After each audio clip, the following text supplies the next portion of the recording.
మంచిర్యాల కలెక్టరేట్కు వెళ్లే దారిలో survey number 42లో TBGKS నాయకుడు ఢీకొండ అన్నయ్య నిర్మించినటువంటి భవనాన్ని రెవెన్యూ అధికారులు కూల్చివేశారు.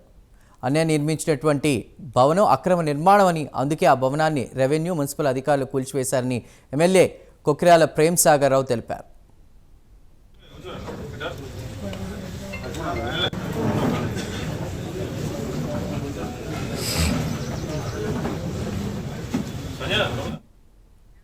ఢీకొండ అన్నయ్య భవనం ప్రభుత్వ భూమిలో ఉందని అప్పటి రెవెన్యూ మున్సిపల్ అధికారులు నోటీసులు జారీ చేసినా అప్పుడు ఆయనపై గత పాలకులు ఎందుకు చర్యలు తీసుకోలేదని ప్రశ్నించారు.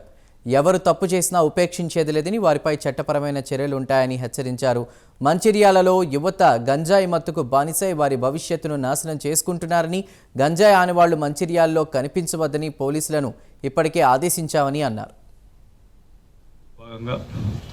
గెలిచిన తర్వాత మొట్టమొదటి చర్యగా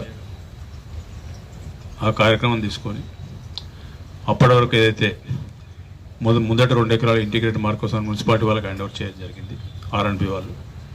ఆ తర్వాత మిగిలిన 2 ఎకరాలు R&B వాళ్ళ నుంచి వెళ్ళి మిగిలిన 2 ఎకరాలు కూడా R&Bకి సంబంధించింది. R&B ఆఫీసులతో పాటు గెస్ట్ హౌస్తో పాటు R&B ఆఫీసర్ల క్వార్టర్లు అన్నీ కూడా మొత్తం ప్రభుత్వ ఆసుపత్రికి ఇవ్వాలని R&B 2 మార్చి నాడు అది కూడా జీవో వచ్చిన కాపీ కూడా ఇస్తారు మీకు. ఎలక్షన్ కోడ్ రాబోదు ఎప్పుడు అయిపోయింది కూడా. మొన్న 12/9/2024 నాడు ఈ సూపర్ స్పెషాలిటీ కట్టుకుంటూ అందులోకే మాతా శిశు హాస్పిటల్ నిర్మాణం కోసం ప్రభుత్వం జీవో ఇవ్వడం జరిగింది. అందులో ఈ సంవత్సరానికి ఈ బడ్జెట్లో 50 కోట్ల రూపాయలకు జీవో ఇవ్వడం జరిగింది.